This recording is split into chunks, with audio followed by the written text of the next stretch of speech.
bien le bonjour depuis le canton du Jura, de la magnifique région des Franches-Montagnes, depuis les Genevais en particulier, où ce matin on va parler permaculture. Permaculture, c'est un terme très à la mode, mais on va un petit peu regarder avec différentes personnes qu'est-ce qui se cache derrière ce terme. On va commencer notre interview par ici par la maison jurassienne de la permaculture avec Véronique Claude. On poursuivra après avec un couple d'agriculteurs qui ont décidé d'apprivoiser un peu cette méthode sur des grandes surfaces. Et on terminera ce petit tour d'horizon par une perspective un petit peu historique, quelqu'un qui a beaucoup d'expérience en agriculture biologique dans le canton du Jura, Bernard Froidevaux, plus connu sous le nom de Lafleur. Alors, on va commencer un petit peu avec cette maison jurassienne de la permaculture. C'est joli comme nom. Alors, Véronique, qu'est-ce que vous faites ici à la maison jurassienne de la permaculture? Et puis, est-ce que ça date de très longtemps ou bien quand ça a commencé? Alors, on l'a créé il y a 2 ans en arrière, juste derrière le premier marché de la permaculture. À la sortie de ce marché, on a décidé de faire quelque chose, de fonder l'association. Et puis depuis, on a monté les formations, on a fait des conférences, on monte des petits lieux de vente, des structures comme celle-ci, voilà quoi.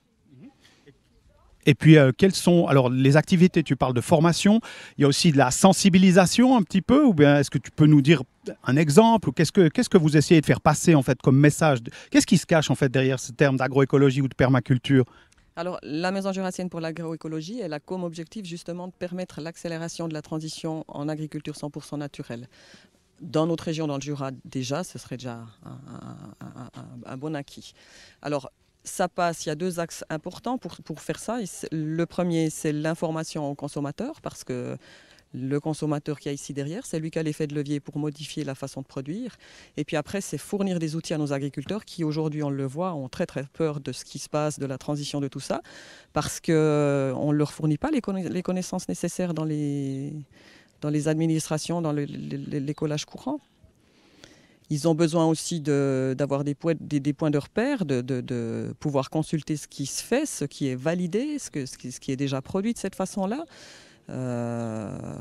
Voilà, c'est les 2 principaux objectifs de la maison jurassienne. Puis ensuite de ça, si on a des producteurs qui produisent d'une autre manière, eh bien, on va petit à petit installer des lieux de vente ici pour de nouveau avoir le lien avec le consommateur pour lui dire là, la racine rouge, elle a été produite de façon 100% naturelle. On l'y a laissé la fan parce qu'avec la fan, vous pouvez faire une omelette, quelque chose de super bon, etc. etc. Il y a aussi beaucoup de variations dans les légumes, dans les céréales, dans les produits qui sont issus de l'agriculture 100% naturelle. Du coup, le lien au consommateur, il est super important. Et si j'ai bien compris, donc tu vas plus loin que simplement comment cultiver des légumes en agroécologie, en agriculture naturelle, tu vas jusqu'à comment transformer ces légumes et les valoriser en entier, donc éviter aussi finalement une partie du gaspillage alimentaire, c'est ça? Alors le message qu'on passe aux consommateurs, et c'est un des plus importants ces temps par rapport aux prochaines initiatives qui sont à voter, c'est que la moitié de ce que produit l'agriculture aujourd'hui en Suisse est mis à la poubelle chaque année, et il faut vraiment arriver à modifier ça. Et effectivement, avoir accès à des produits super frais pour pouvoir les consommer en entier, réapprendre à comment changer notre façon de nous alimenter pour que plus rien ne se termine à la poubelle. Alors, on va peut-être faire un tout petit tour dans ce marché, voir un petit peu ce que tu proposes ici à ton marché des Genevais. On y va.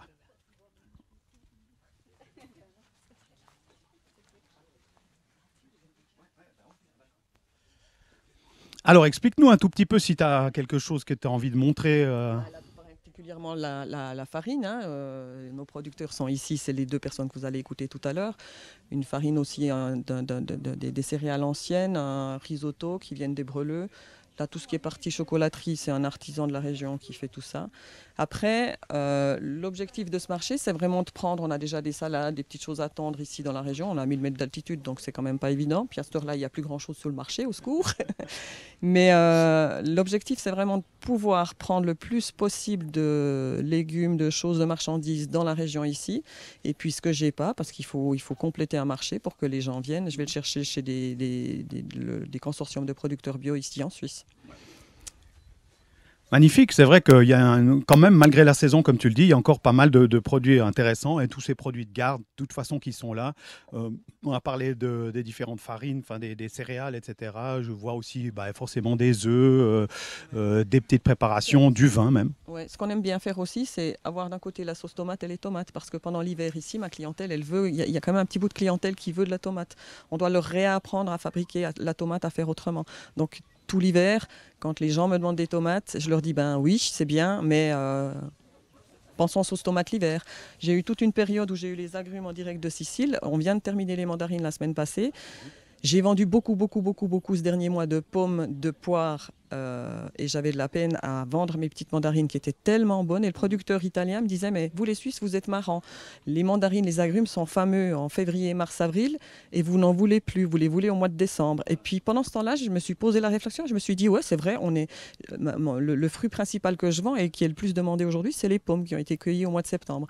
Donc ce genre de lieu de vente ici, il est vraiment fait pour avoir le lien avec le consommateur et puis essayer de voir ensemble qu'est-ce qu'on peut faire, qu'est-ce qu'on doit modifier, comment est-ce qu'on a pris des mauvaises habitudes. Merci beaucoup. Tu nous as parlé aussi des activités de la maison jurassienne d'agroécologie, et bien sûr, mais ce qui est très important, tu nous as parlé, c'est la formation. Parce que la formation, sans formation, justement, c'est peut-être pas ce qu'on apprend dans les cours, des écoles d'agriculture et autres. Sans formation, pas de transition non plus. Donc, effectivement, c'est un des rôles très importants. Ça nous fera aussi la transition par rapport aux Oselins après, qui ont suivi un cours. Donc, qu'est-ce que vous organisez concrètement et ça s'adresse à quel public? Alors, on a vraiment fabriqué une formation en permaculture. Des formations en permaculture, on en trouve partout, hein, mais la nôtre, elle est exclusivement destinée à des professionnels de l'agriculture. Les formations sont données par des professionnels de l'agriculture, mais qui pratiquent eux-mêmes la même agriculture, qui sont ici dans la région. Donc, ils savent pertinemment bien de quoi ils parlent et puis ils rencontrent les mêmes problèmes que les agriculteurs vont rencontrer. Et dans le cadre de cette formation, on ne fait pas que de donner une formation, mais on intermodule, on les fait travailler pour qu'à l'issue de la formation, ils présentent leur design de transition. Le design en permaculture, c'est l'espèce de plan, le business plan, le modèle de ce qu'on va mettre en place pour l'avenir. Et à la sortie de cette formation, ils mettent en route leur transition. Et puis là, on va les accompagner, chercher des outils, que ce soit financiers, des connaissances, des liens, etc. etc. Merci beaucoup, c'est parfait. Donc on va aller voir justement, discuter un petit moment avec deux agriculteurs, agricultrices qui ont suivi ces cours. Alors on va leur demander, on va leur poser la question. Ils sont là, les Anzelins, ils sont en pleine discussion. Alors, à vous. Alors, on est en train de discuter avec Véronique, cette formation de la Maison jurassienne d'agroécologie et de permaculture. C'est important d'avoir un déclic, d'avoir des bases, etc. On n'apprend peut-être pas ça à l'école d'agriculture. Donc, voilà, vous, comment est-ce que... présentez peut-être en 2 mots votre ferme, et puis après, comment vous appréhendez ces changements, cette transition vers l'agroécologie et la permaculture? À qui je donne la parole en premier? D'accord, alors voilà, oui, d'accord. Alors bonjour à tous. Et puis notre ferme, c'est une ferme de 55 hectares en zone de plaine, à Queuve. Et puis on a principalement une production laitière avec 30 vaches. Et puis des cultures, blé, soja. On a de l'épeautre, lentilles, cameline. Enfin, on développe petit à petit aussi ces cultures dans le but d'être un maximum autonome. Et puis alors cette transition, vous avez déjà passé en agriculture biologique récemment ou il y a déjà longtemps? Et puis comment vous abordez cette transition? Peut-être commencer, puis après on passera. Oui, alors c'est la 3e année qu'on est en agriculture biologique. Ouais. Et puis il y avait déjà quand même l'envie de changer de système agronomique. Et le fait d'avoir participé à cette formation de la Maison jurassienne pour l'agroécologie, ça nous a vraiment conforté dans la direction à prendre et puis de pouvoir changer nos façons de produire avec une agriculture naturelle et autonome. Et maintenant, on essaie de mettre en place petit à petit cette permaculture sur l'ensemble de l'exploitation. Et c'est un beau défi, un beau challenge, mais on doit encore apprendre aussi et puis mettre en place toutes ces modifications. Ouais, super, parce que c'est vrai que des fois on imagine agroécologie, permaculture sur des petites surfaces, etc. Je ne sais pas comment, alors vous commencez, comment vous empoignez le programme ou le programme de transition en fait vers cette agriculture plus durable? Alors, en se documentant, en lisant énormément de livres sur la permaculture, et puis en innovant, donc déjà en petite quantité au jardin, avec des petites productions, et après Pierre-André passe à l'étape suivante pour appliquer ça dans les grandes cultures. Mais c'est clair que ça demande beaucoup de bancs d'essai, mais au final, c'est énormément de réjouissance, de plaisir. C'est pas évident parce que tu as parlé vaches laitières, etc. Puis tu as cité toute une série de plantes qui sont peut-être pas très connues du grand public. Comment tu les as intégrées dans la rotation de culture ou donne-nous quelques expériences que tu as fait avec ces nouvelles cultures. Peut-être c'est pas toujours évident quand on est spécialiste, peut-être production animale, avec quelques grandes cultures classiques, peut-être qu'est-ce que tu faisais avant. Puis comment tu appréhendes ces nouvelles cultures? Alors, en faisant des essais. Donc, il faut commencer petit, des petites surfaces, et puis faire ses expériences. Et au fur et à mesure corriger ce qui n'a pas marché, ou approuver ce qui a fonctionné.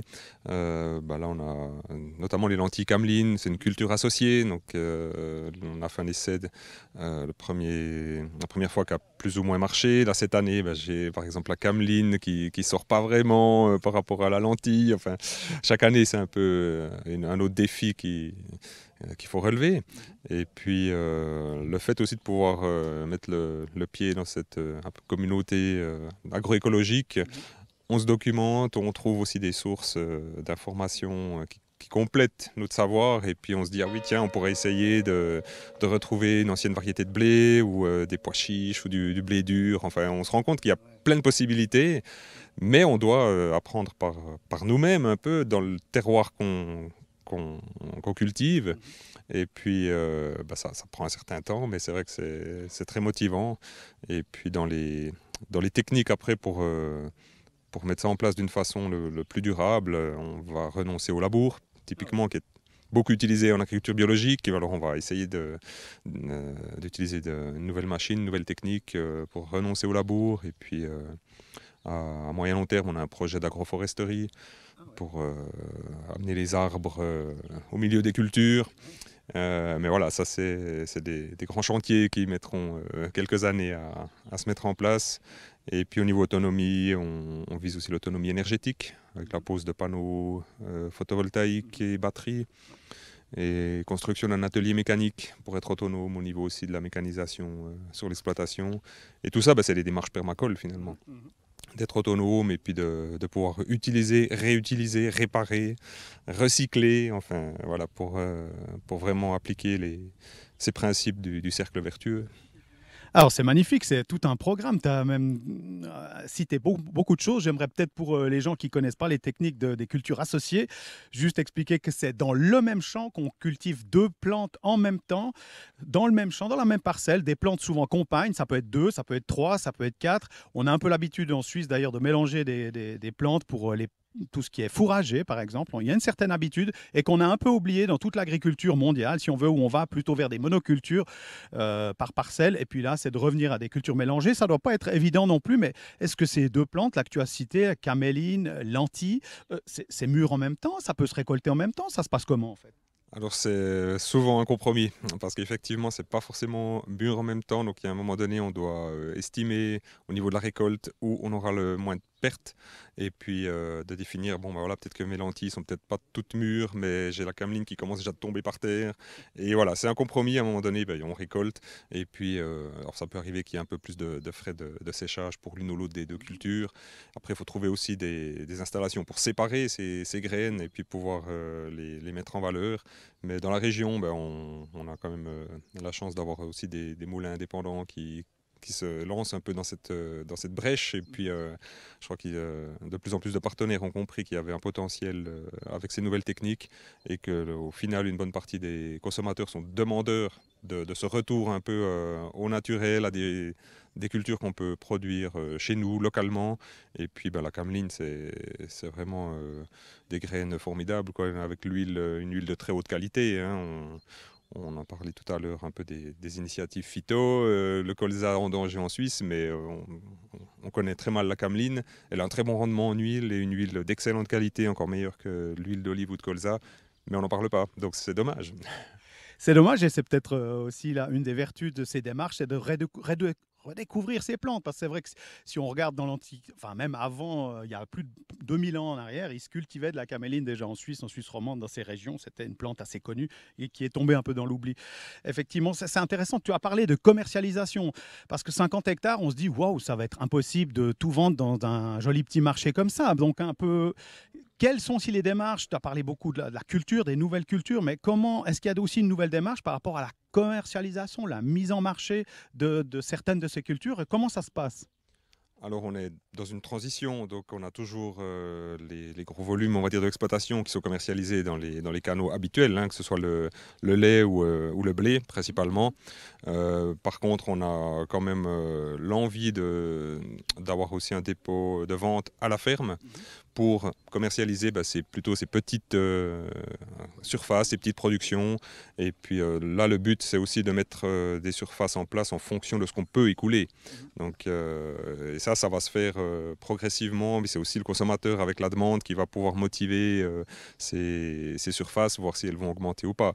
Là, c'est une transition qui, on va pas, passer avec des gros volumes de cameline du jour au lendemain. Ce serait complètement aberrant, parce que de se retrouver avec des grandes quantités, et on sait comment ça se passe si on a une trop grande quantité et qu'il n'y a pas forcément l'acheteur, on est obligé de brader le prix, et c'est pas ce qu'on veut. Surtout, on veut quand même vivre de notre travail et puis de pouvoir commercialiser tout ça à sa juste valeur.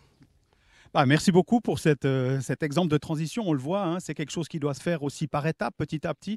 On ne peut pas faire une transition en agroécologie comme ça d'un seul coup. Ça se fait par étapes. On a bien compris, je pense, avec vos exemples qui sont excellents au niveau agronomique, au niveau de la réflexion totale, même sur l'énergie, vraiment l'entier de la ferme. C'est vraiment une démarche qui est très prenante, mais qui doit être satisfaisante aussi, qui donne des défis, mais de la satisfaction, je pense. Oui, alors évidemment, c'est une autre façon de voir, de retrouver finalement sa liberté. Parce qu'aujourd'hui, quand on est paysan dans le canal un peu traditionnel, on fait ce qu'on nous dit de faire. Voilà, et puis on ne se pose pas trop de questions plus loin. Là, on reprend la main sur ce qu'on produit, et puis on retrouve le contact aussi avec le consommateur. Et ça, c'est une très grande satisfaction. Magnifique. La liberté. La liberté, c'est vraiment un thème qui, je pense, est très dans le cœur même de Bernard Froidevaux, dit Lafleur, une des figures du canton du Jura. Quand on parle d'agriculture biologique, on pense souvent à Lafleur et à ces démarches qui ont été faites à l'époque déjà. Donc, est-ce que Bernard, vu que tu es là avec nous ce matin, un petit moment, tu peux nous parler un petit peu de ta perspective, un petit peu sur ce long terme? Toi qui as pas mal de recul, là, en fait, cette année, les 40 ans de BioSuisse, mais je crois que tu avais commencé bien avant 80. En 78, oui. Avec une petite ferme, quelques hectares, je crois 5 hectares et 4 vaches. Et pour assurer la survie de notre ferme, on a simplement fait du fromage avec le lait de nos 4 vaches, qui sont devenues 5, puis 7, puis 10, puis 12, puis 15, puis 16. Donc voilà, c'est notre petite histoire. Bon, le passé est passé. C'est surtout intéressant de parler du présent et du futur.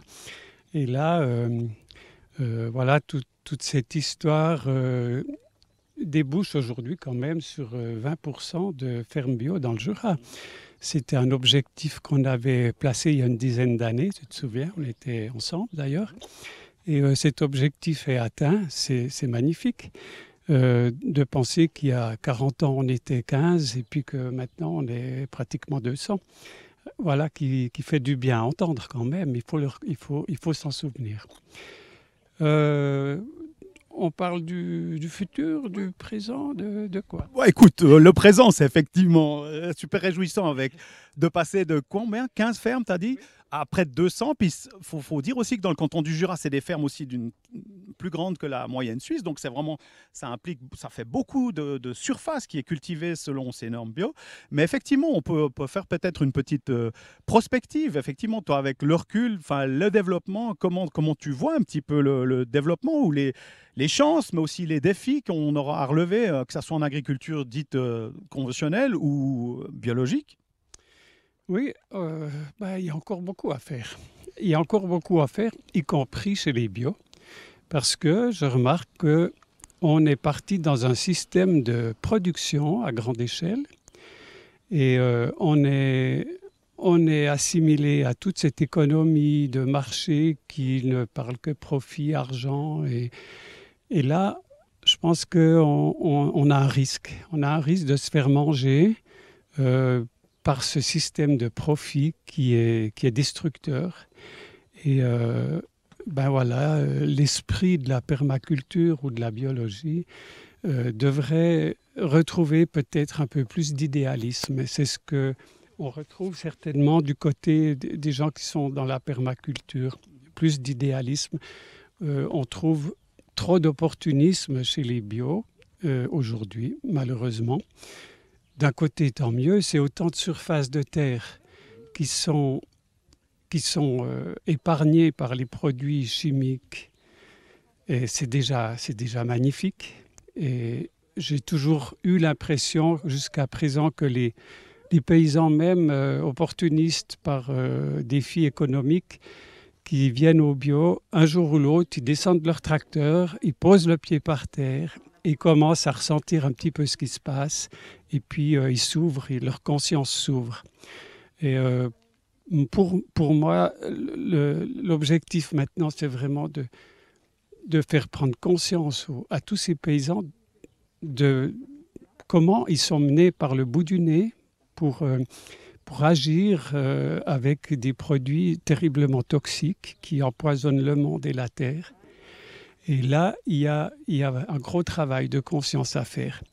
Mais j'ai espoir du côté des consommateurs, en fait, parce que c'est eux qui détiennent la clé de tout ça. C'est eux qui, par leurs achats, par leurs petits 2 francs, 3 francs, qu'ils achètent leur kilo de légumes, de fruits, de céréales, dirigent vraiment le marché. Si on ne se laisse pas influencer par la publicité trompeuse, mensongère aussi, et qui coûte beaucoup aux producteurs, puisque c'est tout des marges en moins, si le consommateur se laisse vraiment jouer le jeu, c'est lui qui va faire changer quelque chose. Et les paysans vont suivre parce qu'ils sont obligés de vendre leurs marchandises. Voilà. Après, pour le paysan bio, aujourd'hui, je trouve on a un gros problème. C'est qu'il y a beaucoup trop de grandes fermes, à mon sens. Moi, je suis un fervent adepte des oasis en tout lieu, c'est un concept qui est proposé par Pierre Rabhi. Et ce concept, il est pour moi le vrai avenir. C'est peut-être pas demain, c'est peut-être pas dans 50 ans, c'est peut-être dans 100 ans, c'est peut-être dans 150 ans. Mais je pense vraiment que là, on a une image du futur. Avec 1 demi-hectare, on fait vivre une famille. C'est extraordinaire. C'est absolument extraordinaire. Nous, on avait 10 hectares. On a vécu toute une famille pendant 40 ans, 3 enfants qui ont fait leurs apprentissages, leurs études. On n'a jamais manqué de rien.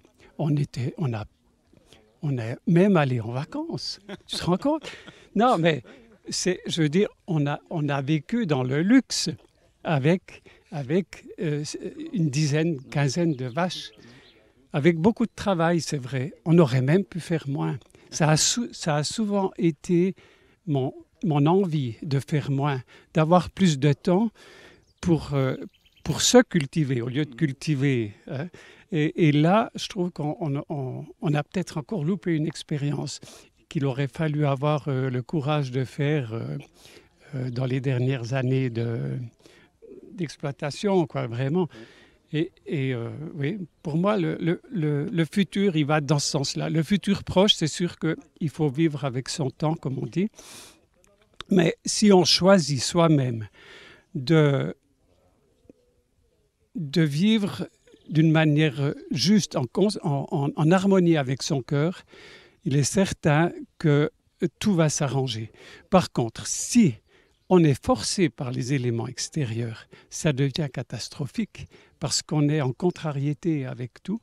Et là, je pense qu'aujourd'hui, le monde a encore le choix. Il a encore le choix de bien faire. Dans peu de temps, il n'aura plus le choix. Il sera obligé. Et quand il sera obligé, là, ce sera grave parce que tout le monde sera dans la détresse parce que pas du tout préparé à vivre ce qui peut arriver. Je ne suis pas catastrophiste, mais en définitive, on se rend compte que la Terre est à bout, à tout point de vue. Et la Terre va s'en sortir, mais l'humanité, ce n'est pas sûr. Et pour moi, là, il y a quelque chose à penser pour le futur et à voir vraiment vers quoi on veut aller. Merci beaucoup Lafleur pour ce témoignage et puis pour tous ces exemples, cette rétrospective, l'analyse du présent, aussi ces visions pour le futur, peut-être avec l'espoir, mais quand même avec des choses difficiles. On va juste finir ici cette petite demi-heure de permaculture, d'agroécologie dans le Jura sur quelques documents que Denise, je crois, a amené. Qu'est-ce que tu peux nous dire là-dessus pour conclure ? Alors, ma lecture du soir, j'adore me documenter et apprendre avec des magnifiques ouvrages qu'on trouve typiquement empruntés au bibliobus. En savoir toujours plus, c'est mieux comprendre et surtout, c'est mieux respecter. Parce que la nature, elle est plus maligne que nous. Elle n'a pas attendu que l'humain vienne avec ses grandes théories et ses grandes recherches. Donc, si on sait la protéger, elle saura tout nous donner.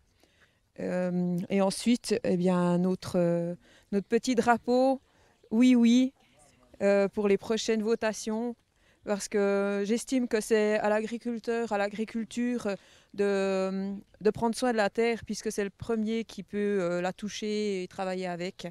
Donc le paysan est celui qui peut commencer cette démarche, et il faudra bien sûr que le consommateur suive. Merci Denise pour ce message. On va parler aussi sur ces objets demain, dans un grand débat demain soir. Mais pour l'instant, merci à tous les intervenants. On termine ici au Genevais, dans les Franches-Montagnes, dans le canton du Jura. Je repasse la parole au plateau à Moudon, qui va parler toujours permaculture avec Hélène Bougouin et Léla Chakroun, qui sont vraiment des grandes spécialistes. Restez à l'écoute.